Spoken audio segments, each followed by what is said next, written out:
Hello everyone and welcome to another episode of Libris. I hope you enjoyed our last episode about with some bookish facts about me and how horrible I am at doing tags. Well, I do try my best, but I'm afraid I'll regularly fail. Anyway, if you follow me in social media, especially Instagram, you'll have the chance to see some of my tags, some of my participations in tags, and of course, if you ever feel like discussing or asking something about the book I have read or you've seen one of my picks, please don't hesitate to ask.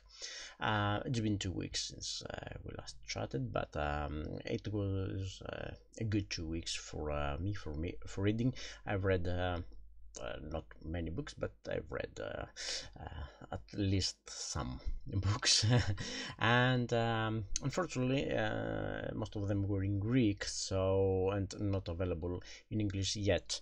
So I won't be bothering you with them. It was a book, a supernatural fiction book, and a crime fiction book.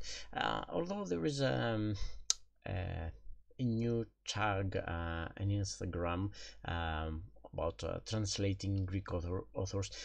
What the Greek bookstagram community is trying to do is trying to urge publishers to seriously consider translating some books that are highly acclaimed in Greece, to translate them in English, so they get to uh, they get a wider audience and they get some international exposure as well.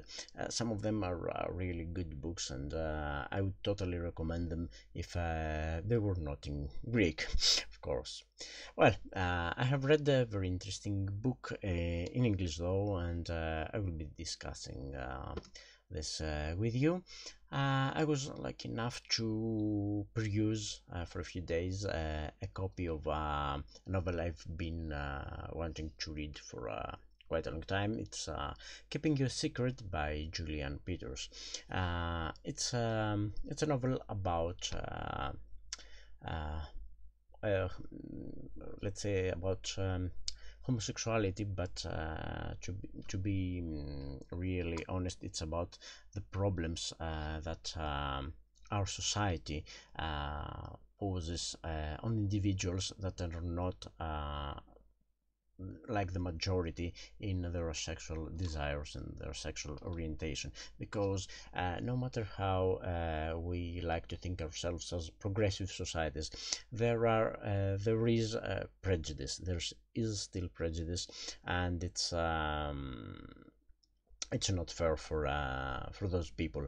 um, After all these years of fighting about civil rights, about freedom, about all that stuff, we're still a little bit backwards, a little bit.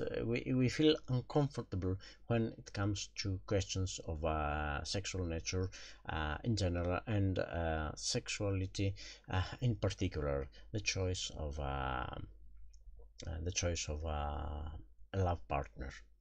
And this book is about, of course, two girls that fall in love, because that's what happens. And of course, what I got from this book, the main point that I think deserves to be mentioned, and we should take it seriously to account, is that you don't fall in love with a sex. You don't fall in love with a genre.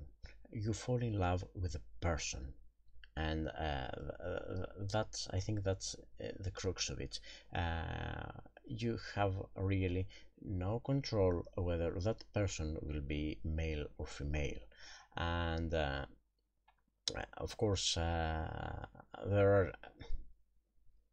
are some let's say some troubles. There are difficulties, of course. There are difficulties because it's not widely accepted, but yeah, I think it's a nice book. I don't normally read young adult. It is it wouldn't be fair to call this book young adult. It's much more. It's about falling in love and the troubles and the difficulties that society poses, and how we are or we're not accepted by our family, by our friends, by the society in general. And it's a shame. It's a shame because we should be more democratic, more progressive about it. And as I said, it's not something contagious, as I've heard people say. It's something beautiful. It's something. It's nice. You don't start from I want to have. You don't normally start. I want to have sex with a person. You start liking this person, and if you're like enough, you fall in love with this person.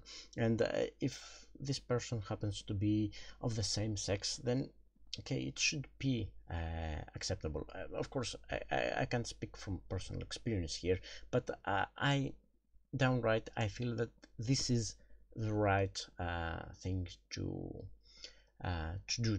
This is the right way of thinking in some sense. Well, anyway, I think it's a nice book. It won't take long to read. I totally sympathized with the difficulties the main hero had to overcome, and of course it's a book with an open end. It goes up to a point. It doesn't provide a definite conclusion to what will happen next. It goes up to the point of acceptance, the point of acceptance, of internal acceptance by the main hero of what is happening, and then everything will follow. It's not the subject of the book. It's about as I've said, about loving a person and accepting that this is not acceptable by the rest of the society. So please, if you come across a copy of it, read it. It won't take you long, and it will further your horizons, open some new perspectives.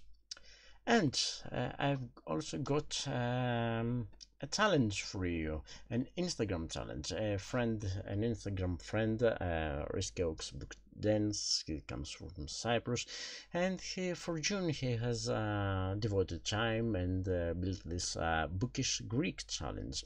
Of course, it's open to everyone, and not only to Greeks. As you can see, it's international. At least it's bilingual, so if you are comfortable in English, you can very well participate. And I regularly follow this the tag of Bookish Greek Challenge, and I will be more than happy to see your photos there, your pics there, and of course like them.